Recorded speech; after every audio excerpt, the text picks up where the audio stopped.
నమస్కారం. తాడేపల్లిగూడెం రూరల్ మండలం వెంకటరామన్నగూడెం గ్రామంలో గల డాక్టర్ వైఎస్ఆర్ హార్టికల్చర్ యూనివర్సిటీని శాసనసభ్యులు బొలిశెట్టి శ్రీనివాస్ శుక్రవారం సందర్శించారు.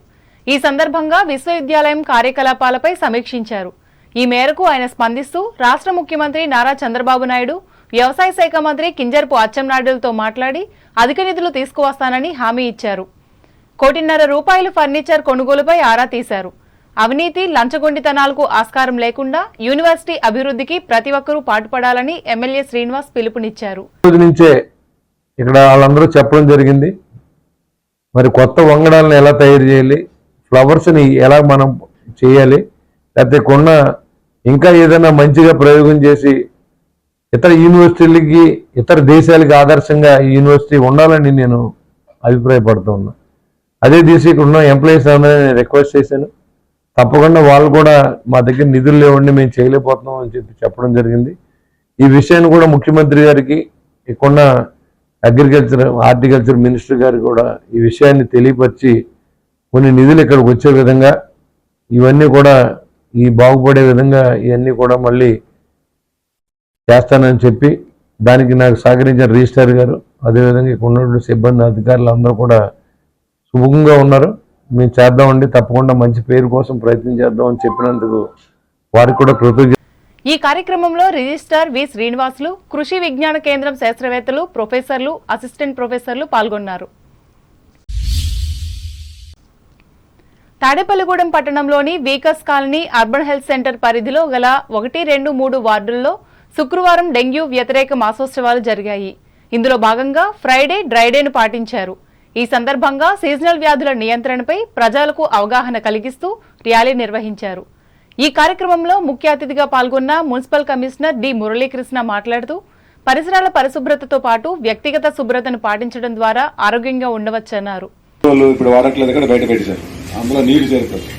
1 ఇంచ్ వాటర్ ఉన్నాయి కానీ ఆ వాటర్ తీయకపోతే, ఆ రుబ్రోలు తిరిగేసి పెట్టకపోతే అందులో దోమలు జనరేట్ అవుతాయి.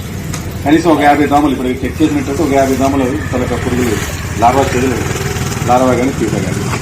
సో అట్లాంటిది మనం డ్రైడే, ఎవ్రీ ఫ్రైడే డ్రైడే అని ప్రతి వారం పెట్టుకుంటే దోమకి 4 స్టేజ్లు కాబట్టి వారానికి ఒక స్టేజ్ కాబట్టి ఏదో ఒక స్టేజ్లో మనం చంపగలుగుతాం, డిస్ట్రాయ్ చేయగలవచ్చు.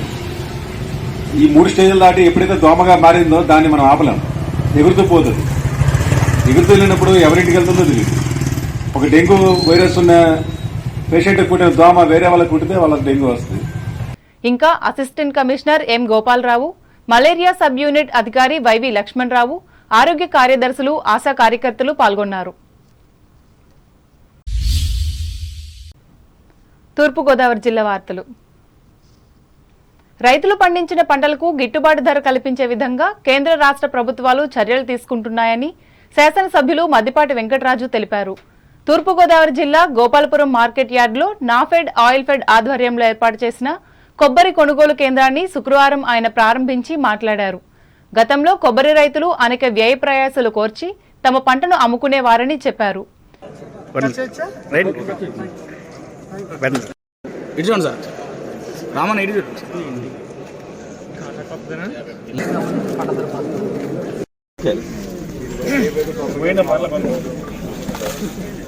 ఫెడ్, ఆయిల్ ఫెడ్ సంయుక్తంగా ఈ కొబ్బరి కొనుగోలు కేంద్రాన్ని గోపాలపురం నియోజకవర్గంలో ప్రారంభించడం జరిగింది. క్వింటాకి 11,160 రూపాయల మద్దతు ధర చెల్లిస్తూ ఈ ప్రాంతంలో ఉండే రైతులకి ఇక్కడ కొనుగోలు కేంద్రం ఏర్పాటు చేయడం ద్వారా ఇక్కడే సమీకరించడం, తద్వారా వాళ్ళకి వెసులుబాటు కల్పిస్తాం. అంటే ఇప్పటి వరకు రైతులు సుదూర ప్రాంతాలకు తీసుకెళ్లి కొబ్బరిని అమ్ముకోకుండా వాళ్ళు ఇక్కడే దగ్గర ప్రాంతంలో ఉండే వాళ్ళందరూ కూడా గోపాలపురం వచ్చి ఈ మార్కెట్ యార్డ్లో వీటిని అమ్మడం ద్వారా వాళ్ళకి ఖర్చులు తగ్గడమే కాకుండా వెసులుబాటుని కలిగించడం జరుగుతుంది. ఇక్కడ ప్రస్తుతం మార్కెట్ యార్డ్లో ఉండే గోడౌన్స్ని మేము దీన్ని మల్టీపర్పస్గా ఉపయోగపడే విధంగా, అంటే ప్రస్తుతానికి కొబ్బరి, రానున్న రోజుల్లో వరి కానీ మొక్కజొన్న కానీ ఇతర పంటలను కూడా సేకరించి ఇక్కడ దాచుకునే విధంగా. ఈ కార్యక్రమంలో ఏపీ ఆయిల్ ఫెడ్ అధ్యక్షులు S Sudhakar, TDP, Janasena, BJP పార్టీల నాయకులు పాల్గొన్నారు.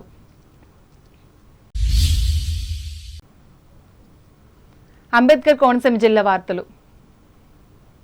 కోనసీమ జిల్లాలో గోదావరి వరదల విపత్తులను సమర్థవంతంగా ఎదుర్కొనేందుకు సన్నద్ధం కావాలని కలెక్టర్ ఆర్ మహేష్ కుమార్ సంబంధిత అధికారులను ఆదేశించారు.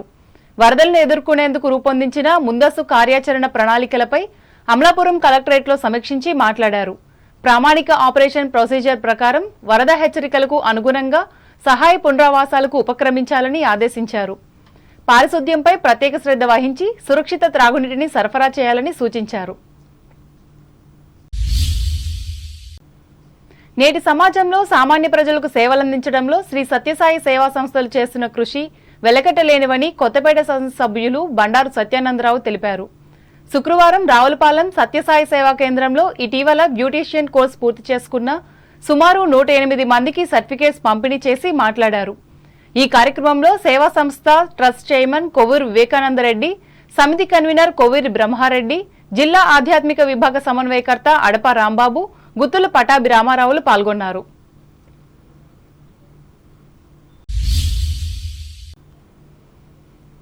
ఏలూరు జిల్లా వార్తలు. ఎన్నికల్లో ఇచ్చిన హామీ మేరకు ప్రజలకు మౌలిక వసతులు కల్పించేందుకు తమ ప్రభుత్వం చర్యలు తీసుకుంటుందని పోలవరం శాసనసభ్యులు చిర్రి బాలరాజు తెలిపారు. ఏలూరు జిల్లా టీ నరసాపురం మండలంలో శుక్రవారం ఆయన అబ్దుల్లాపురం, కృష్ణాపురం గ్రామాలలో పర్యటించి మాట్లాడారు. విద్యుత్, మంచినీటి సౌకర్యాలు, రోడ్లు కొరబడిన గ్రామాలను అభివృద్ధి చేసేందుకు పాటుపడతానని హామీ ఇచ్చారు. నియోజకవర్గంలో నిజంగా ఎంత దురదృష్టం అంటే అర్ధరాత్రి 12 గంటలు కూడా కంప్లైంట్స్ తీసుకుని వస్తున్నారు.